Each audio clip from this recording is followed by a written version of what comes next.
मुंसिफ जौहार में स्वागत है आपका। मैं हूं आपके साथ आपका मेजबान रहीम अहमद खान। नजर डालेंगे रियासत झारखंड की तमाम बड़ी खबरों पर। आगाज करेंगे हेडलाइंस के साथ।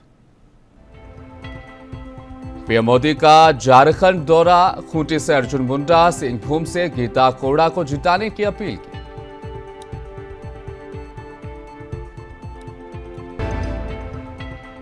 झारखंड के साबिक सीएम हेमंत सोरेन को हाईकोर्ट से बड़ा झटका, गिरफ्तारी को चुनौती देने वाली याचिका खारिज।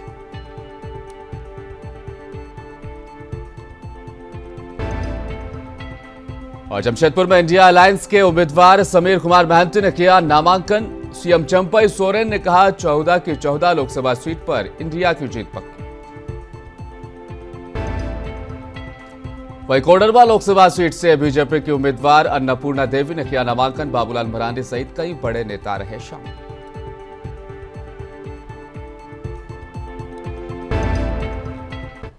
आगाज बड़ी खबर के साथ। प्रधानमंत्री नरेंद्र मोदी अपने 2 दिवसीय कार्यक्रम को लेकर झारखंड दौरे पर चाईबासा पहुंचे और जनसभा से खिताब किया।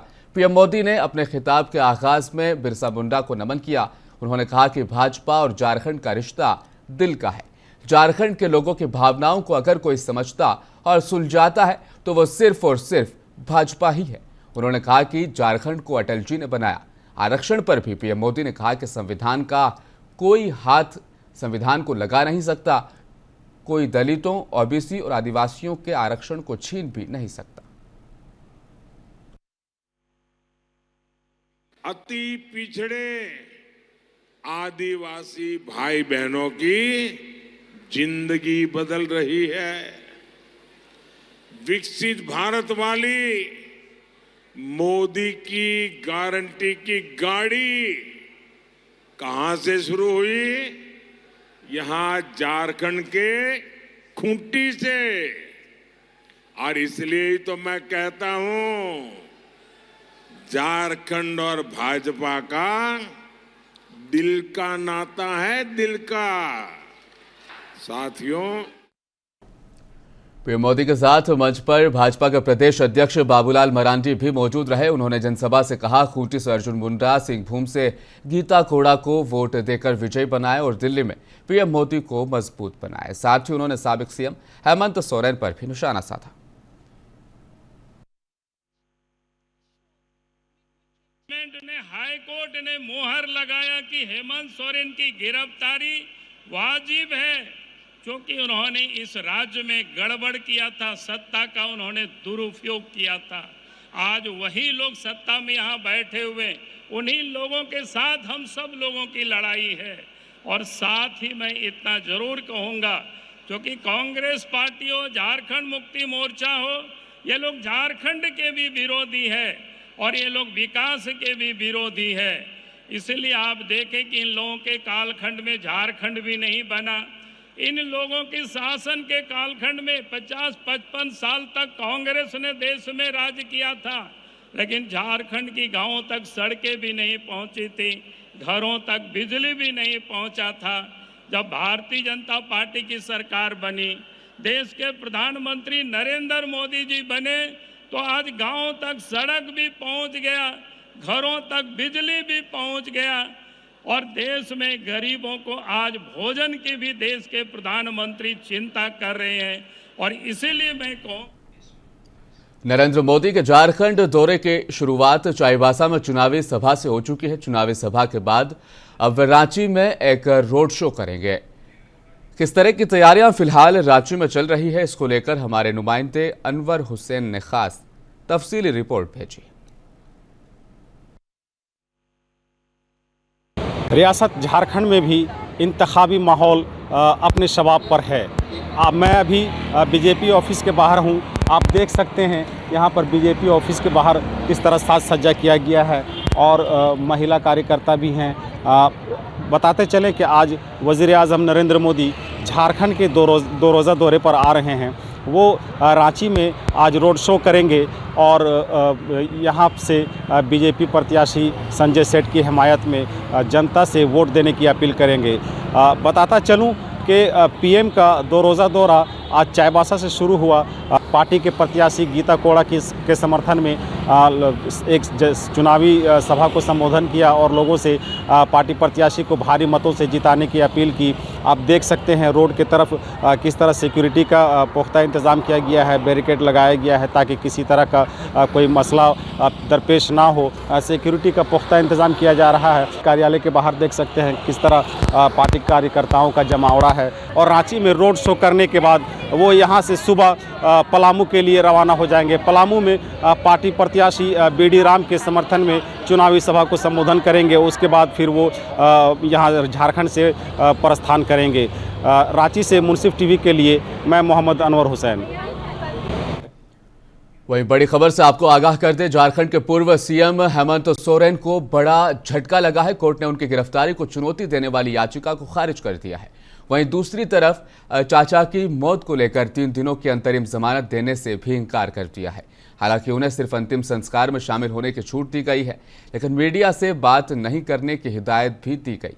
जस्टिस मुखोपाध्याय की कोर्ट ने उन्हें सिर्फ अंतिम संस्कार में शामिल होने की इजाजत देते हुए 3 दिनों की जमानत देने से भी इनकार कर दिया। हेमंत सोरेन ने राजा राम सोरेन यानी अपने चाचा के अंतिम संस्कार में शामिल होने के लिए शनिवार, रविवार और सोमवार के लिए अंतरिम जमानत याचिका दायर की थी।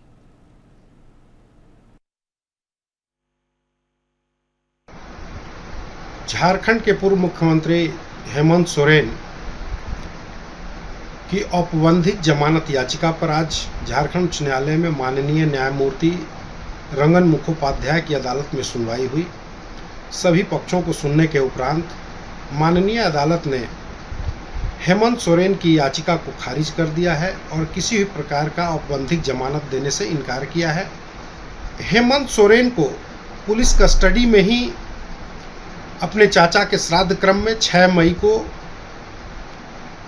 शामिल होने एवं पुलिस कस्टडी में ही वापस आने का निर्देश दिया है और किसी भी प्रकार की मीडिया एवं राजनीतिक भाषणों से मनाही की है। वहीं जमशेदपुर में इंडिया अलायंस के उम्मीदवार समीर कुमार महंती ने भी अपना पर्चा दाखिल कर दिया है। राज्य के सीएम चंपई सोरेन, मंत्री बन्ना गुप्ता, पोर्टका से विधायक संजीव सरदार, जामुमो के केंद्रीय महासचिव सुप्रियो भट्टाचार्य भी इस पर मौजूद रहे। वहीं जिला निर्वाचन पदाधिकारी अनन्य मित्तल को उन्होंने अपना नामांकन पत्र सौंपा है।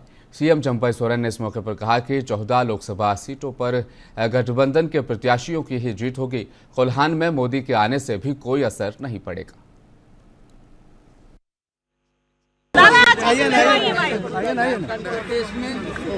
हमारा अरे आप लोग थोड़ा सा हम लोग को भी जाने दीजिए ना, इसीलिए पूरा भारत बस में लहर आए। चुप रहो ना, पीछे रह गए तो धक्का मुक्का खाएंगे। दादा आज प्रधानमंत्री आ रहे हैं, क्या असर होगा इससे? कोई असर नहीं पड़ेगा क्योंकि 10 साल देख लिया, 2014 से जमशेदपुर के बौद्धि मैदान में इंडिया गठबंधन के नामांकन सभा का आयोजन किया गया, जिसमें सीएम चंपई सोरेन, बन्ना गुप्ता, महुआ मांझी विधायक समेत महागठबंधन के तमाम मुख्य नेता मौजूद रहे। नामांकन से पहले इंडिया अलायंस के प्रत्याशी समीर महंती की जीत को लेकर एक कार्यक्रम का आयोजन किया गया, जिसमें हजारों की तादाद में नेता और कार्यक्रम में वहां पर पहुंचे हैं। सभी से खिताब करते हुए सीएम चंपई सोरेन ने कहा कि मिलजुल कर मेहनत से चुनाव लड़ना है और भाजपा को हराना है, क्योंकि भाजपा ने लोगों को केवल ठगने और झूठ बोलने का काम किया। महंगाई चरम सीमा पर है और भाजपा खामोश है। मजदूरों के हित के बारे में भाजपा ने कभी नहीं सोचा। जनता समझ चुकी है, इस बार समीर महंती को भारी मतों से जिताना है। 2014 में आप लोग देखे होंगे भारतीय जनता पार्टी बड़ा चिल्ला चिल्ला के कहते थे महंगाई की बात, अपना सिलेंडर को दिखा के देश का भारतवासियों को सिलेंडर को दिखा के महंगाई है बोल के पेट्रोल डीजल का महंगाई को बात करके सत्ता में झूठ बोल के उनका सत्ता में कमी हुआ। उसका साथ साथ क्या कहा, हम अच्छा दिन अब लाएंगे, 2 करोड़ हर साल नौकरी देंगे युवा लोग को। वहीं गिरिडीह कोडरमा लोकसभा सीट से भाजपा के उम्मीदवार अन्नपूर्णा देवी ने भी भाजपा उम्मीदवारों के साथ कल नॉमिनेशन भर दिया। डीसी दफ्तर वो पहुंची। उनके साथ बीजेपी के प्रदेश अध्यक्ष से झारखंड के पहले मुख्यमंत्री बाबूलाल मरांडी, जमुआ विधायक केदार हाजरा, कोडरमा विधायक डॉक्टर नीरा यादव और भाजपा नेता लक्ष्मण सिंह, सुभाष सिन्हा समेत कई बीजेपी के नेता मौजूद रहे। इस दौरान अन्नपूर्णा देवी ने कोडरमा लोकसभा इलाके के निर्वाचन पदाधिकारी सह जिला निर्वाचन अधिकारी नमन प्रियेश लकड़ा के समक्ष अपना नामांकन दाखिल कर दिया।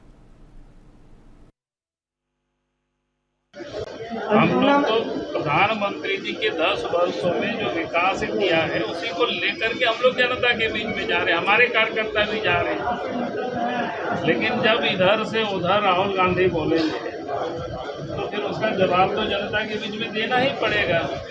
तो हमारे नेता उसका जवाब देते हैं, तो लोग कहते हैं कि ये लोग भाग रहे हैं।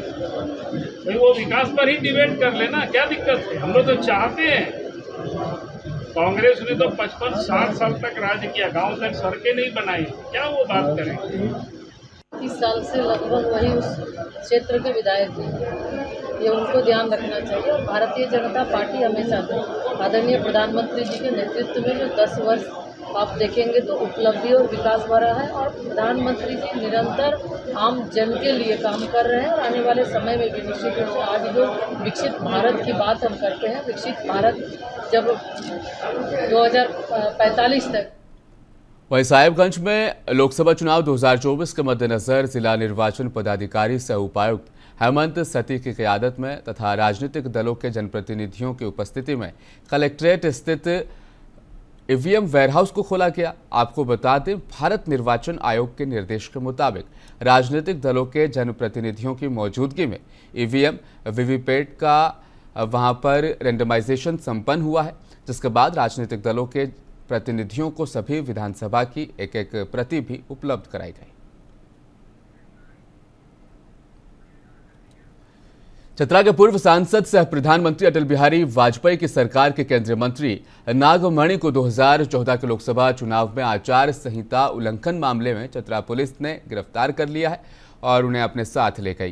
गिरफ्तारी के बाद नागमणि ने मीडिया से बातचीत करते हुए अपना दुख दर्द जाहिर किया है।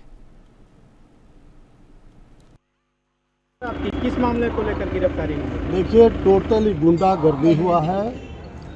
आश्चर्य इस बात का है कि आचार संहिता केस में हमसे न कोई पुलिस कभी पूछताछ किया, न कभी नोटिस दिया गया। और अचानक 2 दिन पहले मुझे पता लगा, जब परमिशन की बात हो रही थी और तब पता चला कि मेरे पर ऐसे ऐसे केस है। बताओ, नागमणि को तो पूरा देश जानता है, लेकिन इस तरह का गुंडागर्दी पुलिस की ओर। उत्तराखंड के सीएम पुष्कर सिंह धामी रांची से एनडीए उम्मीदवार संजय सेठ के नामांकन कार्यक्रम में शामिल रहे। उन्होंने मोरहाबादी मैदान स्थित आयोजित विशाल जनसभा से खिताब भी किया। सीएम पुष्कर सिंह धामी ने कहा कि देश की आज़ादी के बाद जिन्होंने शासन चलाने का काम किया, उन्होंने कभी आदिवासी समाज की सूध नहीं ली। प्रधानमंत्री नरेंद्र मोदी ने देश के हर वंचित तबके के विकास की चिंता की है, विकास का बेड़ा भी उठाया है, उत्थान के लिए काम किया है। एक ही समय में झारखंड और उत्तराखंड का गठन हुआ, यह हमारे लिए समानता की भी बात है। 2025 को जनजाति गौरव दिवस के रूप में मनाने का निर्णय लिया है। आज प्रधानमंत्री मोदी जी के नेतृत्व में पहली बार आदिवासी समाज के लोगों को देश की मुख्य धारा में लाने का कार्य किया जा रहा है। आदिवासी समाज सहित वंचित समाज को केंद्र में रखकर आज योजनाओं को बनाया जा रहा है। 2014 से पहले का समय हम सबको स्मरण में जरूर आना चाहिए कि वो कैसा समय था। बताते चलें, जमशेदपुर के पोटका विधानसभा इलाके से बड़ी तादाद में कार्यकर्ता आज इंडिया अलायंस के उम्मीदवार समीर कुमार महंती की नामांकन रैली में शामिल होने के लिए वहां पर पहुंचते हुए नजर आए। कार्यकर्ताओं में जबरदस्त उत्साह भी देखा गया। वहीं पोटका डुमरिया के कार्यकर्ता सबसे पहले हाथा चौक में जमा हुए। उसके बाद भगवान बिरसा मुंडा के प्रतिमा पर विधायक संजीव सरदार और कार्यकर्ताओं ने माल्यार्पण भी किया। समीर महंती को जिताने का संकल्प भी लिया गया। उसके बाद सभी कार्यकर्ता जमशेदपुर के लिए वहां से रवाना हुए और रैली में शामिल हो गए। विधायक संजीव सरदार ने कहा कि गठबंधन के उम्मीदवार समीर महंती को हर हाल में जिताना है और बड़ी तादाद में कार्यकर्ता आज नामांकन रैली में शामिल भी हुए।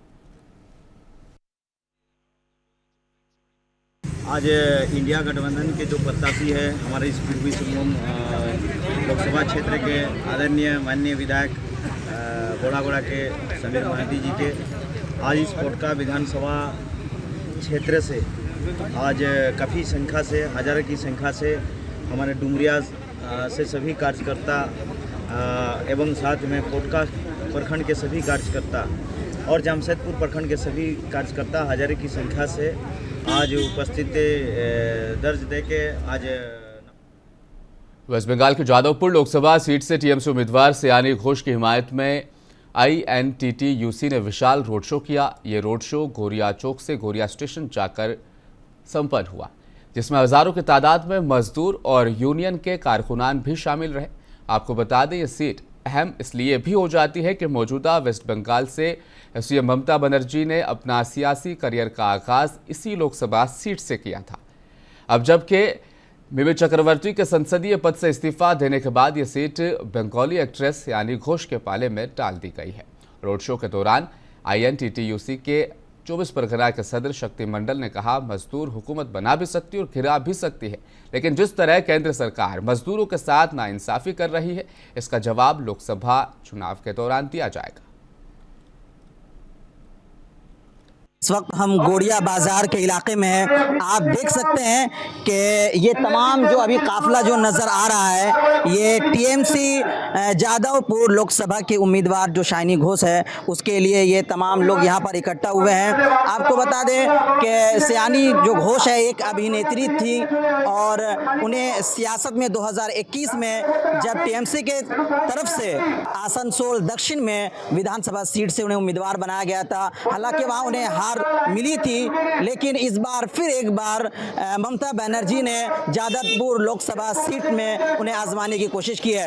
आपको बता दें कि ये जादवपुर सीट 2009 से अब तक जो है वो तृणमूल कांग्रेस के पाले में थी, लेकिन अब ये देखना दिलचस्प होगा कि मिमी चक्रवर्ती के बाद अब सयानी घोष किस तरीके से अपनी सीट को बचा पाती है।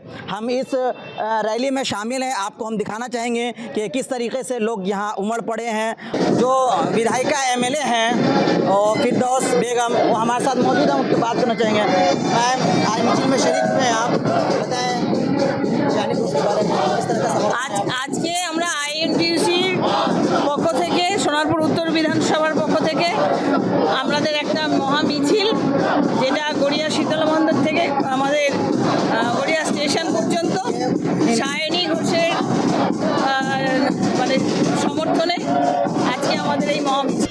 देखिए, ये जो मिছিল है ये आम आदमी इतना ही निकल के आया है, जो बंगाल में जो BJP जो कर रहा है, ये इसका हमारा जो नेतृत्व में है ममता बनर्जी, इस बंगाल का दीदी है। तो बंगाल का में जो डेवलपमेंट हुआ है, पिछले 30 साल का जो डाउन था, इस दीदी में 10 साल में 14 साल में बहुत रिकवर किया है। और अगला जो दिन आ रहा है हम लोग के लिए। वहीं अखिल भारतीय कांग्रेस कमेटी के महासचिव और झारखंड के प्रभारी गुलाम अहमद मीर आज दोपहर बिरसा मुंडा एयरपोर्ट रांची पहुंचे। गुलाम अहमद मीर यहां से कांग्रेस के प्रदेशाध्यक्ष राजेश ठाकुर के साथ लोहरदगा के लिए रवाना हो गए। बताया जा रहा है कि लोहरदगा में पार्टी के नेताओं और कार्यकर्ताओं के साथ मीर और राजेश ठाकुर बैठक करेंगे। कैंपेनिंग शुरू है तो ऑलमोस्ट नॉमिनेशंस तो हो ही गए सारे। 1-2 नॉमिनेशन अभी हमारे साइड की पेंडिंग है, रांची और गुड्डा, बाकी तकरीबन सब जगह हो गए। तो अभी ये कैंपेन। डुमरी के खेतों के नजदीक टेम्पो से धक्का लगने से एक महिला की मौत हो गई, जबकि 3 लोग गंभीर रूप से घायल हो गए। घटना निमिया घाट थाना इलाके की बताई जा रही है। बताया ये भी जा रहा है कि सभी व्यक्ति साप्ताहिक हाट करने के लिए निमिया घाट स्टेशन जा रहे थे, तभी तेज गति से सामने से आ रही टेम्पो चारों लोगों को अपनी चपेट में ले लेती है, जिससे एक महिला की मौका वारदात पर ही मौत भी हो जाती है, जबकि 3 लोग बेहद जख्मी हो गए हैं। बाद में मकामी लोगों की मदद से घायलों को इलाज के लिए अस्पताल ले जाया गया, जहां पर प्राथमिक उपचार के बाद तीनों को बेहतर इलाज के लिए धनबाद रेफर कर दिया गया।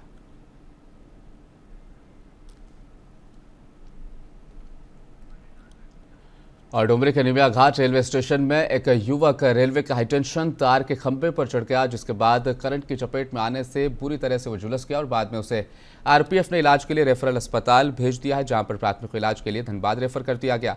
घटना निमिया घाट थाना इलाके की है। आरपीएफ की माने तो उनका कहना है कि युवक शायद आत्महत्या करने के लिए 33,000 के तार के खंभे पर चढ़ गया था, वहीं करंट का झटका लगने से बुरी तरह से झुलस गया है। घायल व्यक्ति की पहचान साजन मांझी मखदूमपुर गया निवासी के तौर पर की गई है। और गढ़वा जिले के झारखंड छत्तीसगढ़ बॉर्डर पर बहने वाली जीवनदायिनी कही जाने वाली नहर नदी गोदरमाना वासियों के लिए वरदान से कम नहीं। शुरुआती गर्मी में ही नदी सूख जाने की वजह से चुटिया पंचायत वासियों की चिंता बढ़ गई। कई चापानल झलमिनार खराब पड़े, पानी लेने के लिए लोग दूसरे गांव जा रहे हैं। वहीं गोदरमाना में ही लगभग 35 करोड़ रुपए की लागत से बनी पेयजल विभाग के द्वारा पानी टंकी का काम धीमा होने के चलते ग्रामीणों को पानी नहीं मिल पा रहा। इस साल भी ग्रामीण सिर्फ टंकी को देख पा रहे हैं, लेकिन पानी मयस्सर नहीं।